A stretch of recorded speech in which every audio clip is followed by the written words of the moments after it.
Hello, you're about to meet Jason Richardson.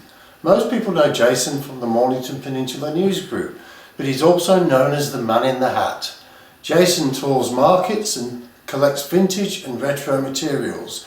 He's a very interesting man, and I hope you enjoy this chat.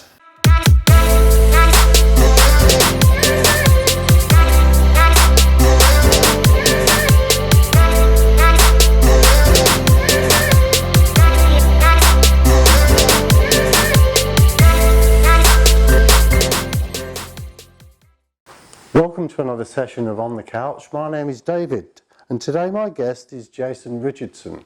Now, most of you know Jason from the Mornington Peninsula News Group. What many may not know, he's also known as the Man in the Hat. Jason collects vintage, retro and collectible goods. Welcome, Jason. Thank you, David. Thank you for having me. Well, yeah, you're very welcome.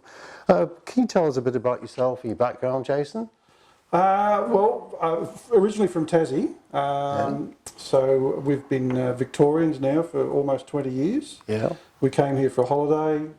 Geographically, the peninsula is very similar to Tassie. Yes. And just the opportunities over here. We literally got back to Tassie, looked at each other, my wife and I, and said, let's just put the house on the market and go straight back. Yep. Which is what we did. So 6 months later, we were over here. Okay. Tassie's a beautiful place. It's beautiful. It is beautiful. And look, you can drive through Red Hill. Yes. And you do. I think I'm home. Well, I still call it home. But yeah, so worked a lot in retail when we first moved here, and then was lucky enough to find a job in the local newspapers, which is something I'd done earlier. Years ago, I was a stringer for one of the daily newspapers in Tassie, so I had my own little sports column. Okay. And then I did dabble in real estate, wasn't overly good at it, I could admit that. Yep. And then look, we're lucky enough to find this job where those two things combine, you can do. And got into advertising with the local newspapers. I've been doing that for 15 years. So what do you most love about the Mornington Peninsula? Is it because it reminds you of home? It reminds me of Tassie. I think it's just it's just the space. Yep. You know, you can drive around, you see these lovely properties, and just this feeling that you can stretch your arms out, and everything's so unique and different down here. You know, you go closer to the city, everything looks, it's all boxed and prepackaged. But down here, it's unique. The architecture, the styles, the housing. Yeah. We've got ocean beaches, we've got bay beaches, we've got bush, golf courses. Yeah, we're very spoiled. We've got everything here. Loving it. So anyway, I mentioned that you collect vintage retro. What got you into collecting? Look, I was watching these guys, and I always tell the story. So we sit on the couch, 10 o'clock on a Wednesday night, and these two guys would come on telly, and off they'd go in their big white van, hunting through people's barns. And I turned to my wife and said, you know what, that just looks like a lot of fun. Yeah. And I went down to the local market, because they always had the best jam donuts. And while I was waiting for them to be cooked, I've turned around, and there's a woman selling her wares. So I've picked up this little plate, and it had all the Beatles on them. Okay. And it was a biscuit plate. Yes. So I knew enough about back stamps and whatnot. So I said, okay, it's made in England. All right, can't be too bad. It's not a knockoff. Took it home, researched it, 50 to 70 pounds. This little plate that I paid $8 for was worth. So I thought, okay, here we go. So off I went next week, and off I went the week after that, and then soon it just became a habit and obsession. Became a very quick obsession. So that's how it started. It was just something that just looks so interesting and so fun, and it has been. It's one of those things that just gives you joy. And the items you collect, do you ever actually on-sell them if you find a little gem? My wife gets first dibs, so when I pull up in the car after a Saturday, it's, I'll have that, you can't sell that, that's mine, that's going in the garden. Yeah. A lot of them do stay. There's things that I collect, but you do on-sell them. And you make sure they go to another home and someone else to appreciate. And how far would you travel to some of these markets? In terms of markets, I'd probably go as far as Dandenong to go to a market. I mean, I've been to country auctions to find stuff, but by and large, most of it comes from the peninsula. Okay. Yeah, so that's another thing I love about the peninsula. There's so many great little stores and and people that constantly move. And you do the op shops as well, I guess. Shops, loving the op shops. There's a few of the favourites that I there's quite a few in check this out. area. Yeah. And have you ever found a real collector's gem? Look, probably Something that you'd like to mention, or the one thing that I regret ever selling is that's probably the best one. It was found very early on, and it was a juice container in the shape of Bob Hawke's head. oh yeah, It was his head and shoulders, Yeah. and his just the tip of his tie, and it was the little juice nozzle. And he had a tear coming out of his eye, and so I think it was about the time where he might have broke down in Parliament. There was some issues there. I know he famously broke down about what was going on in China at Tiananmen Square. Anyway, it had this very, probably very cruel little saying under it, but yes, it was so unique. And I've just never seen another one. So that's probably the one thing that always comes to mind. do you think it's valuable, or it's Look, just it's probably worth sentimental? more than what I sold it for. Yes. And certainly now that Bob Hawke's passed, it Yes. would have probably gone up in value. But I think just for its overall uniqueness, Yes. that's probably the one thing that always comes to mind, and the one thing that I do regret selling. One of my regrets in life is I remember in the 70s when L.S. Lowry died. Yeah. Before he died, you could buy his paintings quite reasonably, and now they're in the hundreds of thousands of dollars. I always regret not, but we all have regrets. We all Now, I noticed you brought some albums with you. Yes. Did you want to tell us a little about them? Yeah, so probably one of the hottest things at the moment in the vintage and collectibles world is vinyl. The resurgence in vinyl has been overwhelming.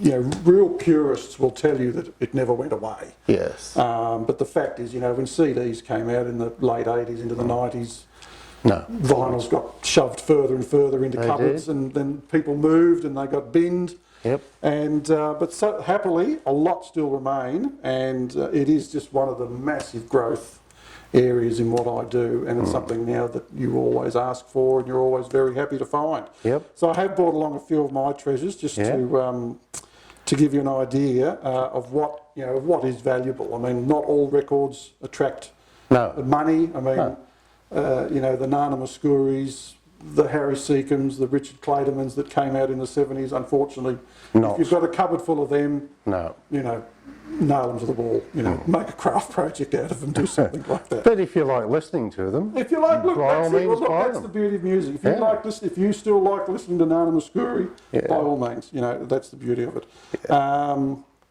But in terms of AC/DC there. AC/DC, you just can't beat classics. It's very odd. I didn't get into AC/DC until well into my 30s. I didn't listen to it as a kid. But Back in Black, just by one of their finest albums as far as I'm concerned. So again, if you ever see any AC/DC, grab it. So that is quite rare. I know they sold millions. Yeah, they sold millions, and that's the thing. Like, you're looking at all these bands, and they're huge bands, and there's millions of records out there. But they are collectible because they're probably the things that got binned. Yeah. They ended up on. I'll buy that on CD. Sure. And I'll bin all my original ACDs. So there's probably blokes out there crying that they did that. Rough condition. I mean, condition's everything with records. Yep. That's quite a rough, but the record itself. The vinyl's fine. The vinyl's fine. The other one that's become really popular of late is Queen, following the Bohemian Rhapsody movie. Now again, for me, Queen, A Day at the Races, and the other one is A Night at the Opera. Yeah. If you're talking Queen records, they're the ones that you want. Which I think is David. Yes. This is one of my yes, favourites. David's got Queen. Yep. So Sheer Heart Attack. That's the first time I heard. Yeah. So Killer Queen. Yeah. The big one there. Brighton Rock, I heard it on the radio. This is in the 70s, Yeah.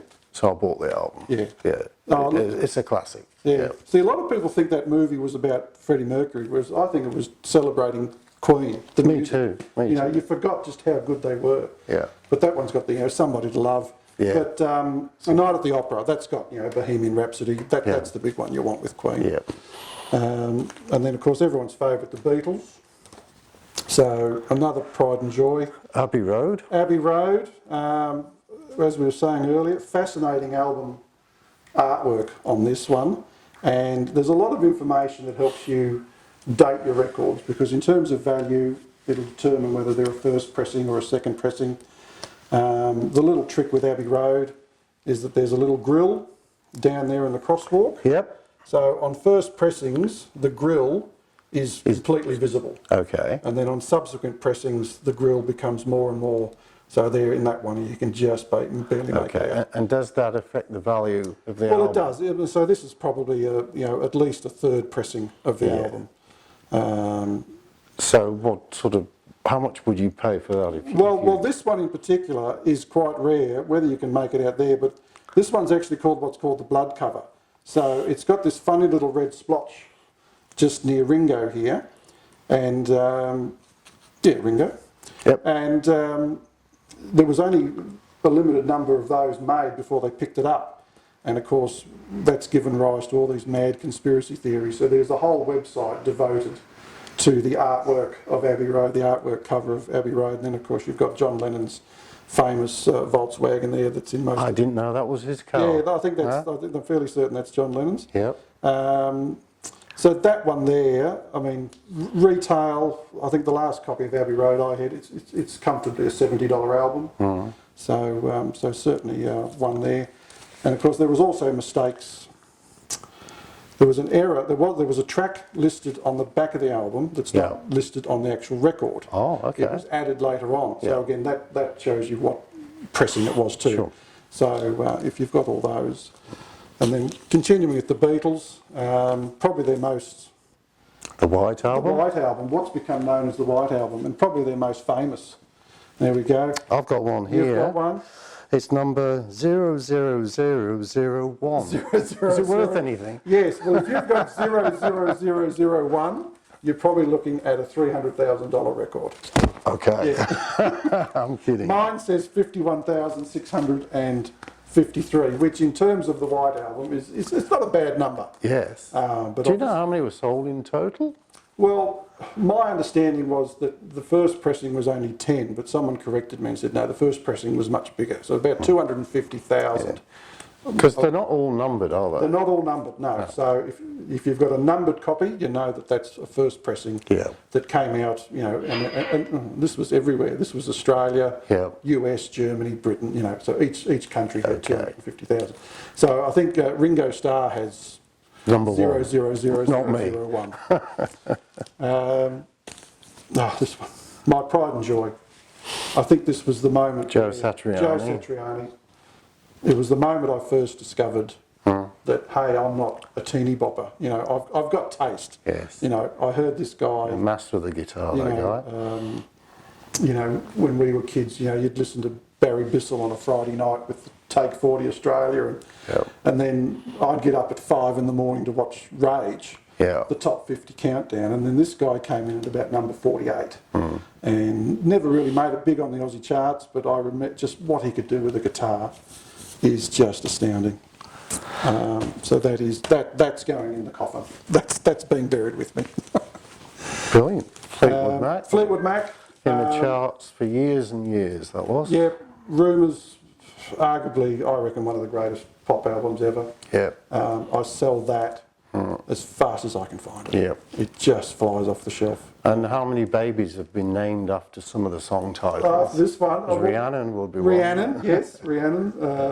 Certainly not my son. I'm sure he'll be happy to know. But, I mean, The Chain, just loving it.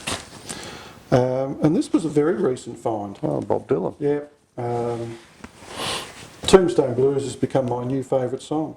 Can't believe I've gone through most of my life as it is not listening to that record. But we do that. I'm listening to things at the moment that were made in the early 70s. Yeah. It's just... Yeah, it's what you do. We go full circle. You go full circle. You come back to it. But... he was just a gifted storyteller, all his music. Yeah. In fact, I was listening to this in the car last night, so I've got it on a USB stick. Yeah. Now, this is by a band called Faust. Virgin signed them in the 70s, and in the 70s there was a glut of German bands. There was Kraftwerk, Tangerine Dream, Can, So all the major labels were clamouring to get Faust on their books. Yeah. Virgin signed them, produced this, it's a sampler album, it's called the Faust Tapes, and it was 50 pence. These were in the days when a full album was £2.50. Yeah. I was earning £6 a week. So I bought it for the price. Yeah. But it's brilliant. I still play it. I still listen to it. And the artwork is by an artist called Bridget Riley. I don't know if anybody would know the name. No, it's very test pattern, isn't it? Very. It certainly is. The magic. Yeah. You can almost see the curve. Yeah. In the And you've got Rick Astley there, I see. Yeah, Rick Astley. Look, you know, as I was saying earlier, you know, you had a lot of these manufactured bands that came out of England during the 80s. Bananarama, Mel and Kim. Rick Astley was one of them. But you know, he's become cool again. And again, that's become a very popular record because no one could ever dispute Rick Astley could sing. No. And some of his later stuff that's coming out now is just fabulous. So, yeah, so that's a guilty pleasure, that one, Rick Astley. And then, of course, you know, War of the Worlds. I got Worlds. my mum and dad onto that when that came out. They loved it. Something that really influenced me from a very young age was that record. You know, Richard Burton's narration. Well, Jeff Wayne was a very famous record producer. Yeah, he was. And this is the first time he actually put his name to something, I think, at this whole compilation. He got all these great artists together, wrote some great songs, and I think it actually toured in Melbourne here a few years ago as well. I think it did, yes. Yeah. No, so it's a very special album, that one. Yeah. And Neil Diamond. Neil Diamond, yeah, look, Neil, we were talking earlier about sort of, you know, Nana, Muscuri and those ones from the 70s. Neil Diamond just stands the test of time. Not all of his records attract massive money.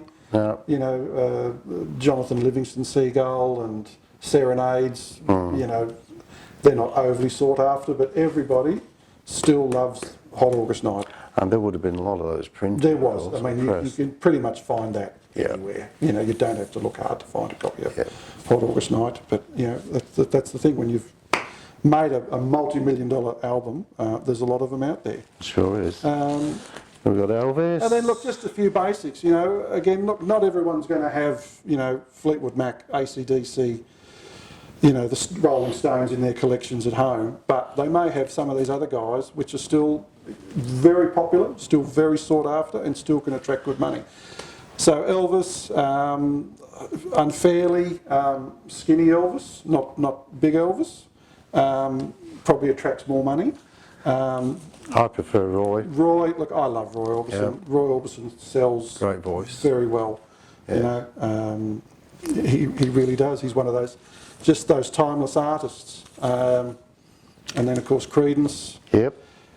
Cosmo's Factory and probably Willie and the Poor Boys, probably their two most sought after albums that you can find.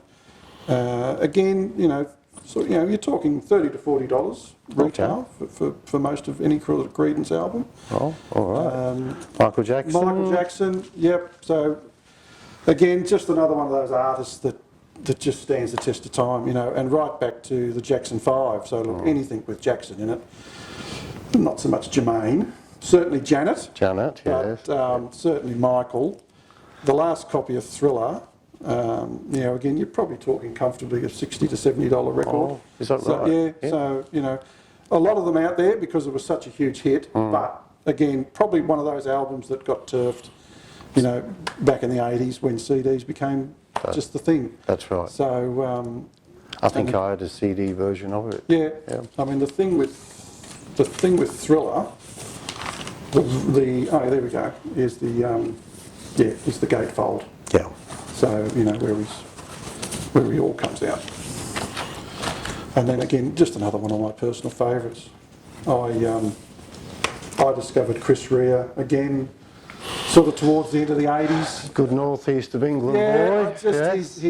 He's just got one of those voices, you know. He has. He's that gravel, you know, a bit of Joe Cocker there, and that's just fabulous. I love, you know, side one, you know, track 1 and 2, The Road to Hell. It's Well, I brought a couple of mine in Yeah. to show you. I'm not going through them all No, no, because no. we'll be here all day. We could be. This, I could easily talk records. I've been thinking about, I think this is the first album I ever bought with my own money in 1973. I was at work.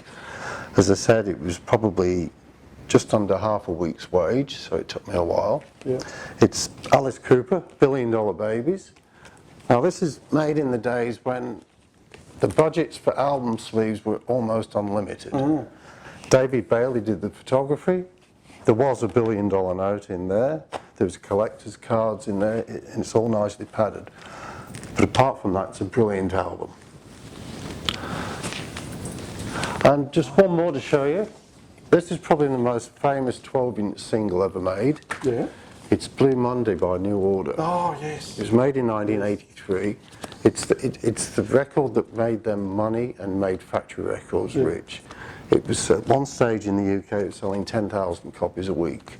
It sold 700,000 altogether. Yeah. Made factory records, Tony Wilson, lots of money, which they squandered over the next few years. That seemed to be what the bands were very good at doing. Yeah. So apart from, we know what you're doing, you're not working, you're collecting. Do you have any other hobbies, Jason? Well, no, I gave up most of them to go and do what I do on a Saturday morning. So, you know, I was I was a reasonable sort of golfer in my youth. Yeah. But that sort of went by the wayside. So apart from I still have to work 9 to 5, as you know, that may hopefully be the natural evolution of what I do. Yeah. To have my own little shop one day. But no, just you know, a bit of a movie aficionado. Yep. Right. If I can, I'll get to as many films as I can. Yeah. But apart from just general collecting, sport, you know, when you can. All right. Well, it's been really good to meet you. We could probably go on all day. We could. I've got more albums upstairs, but we'll leave those for another day. Thank you for joining us on the couch. My pleasure. And we'll see you next time. Thank you, Jason. Cheers. Thank you.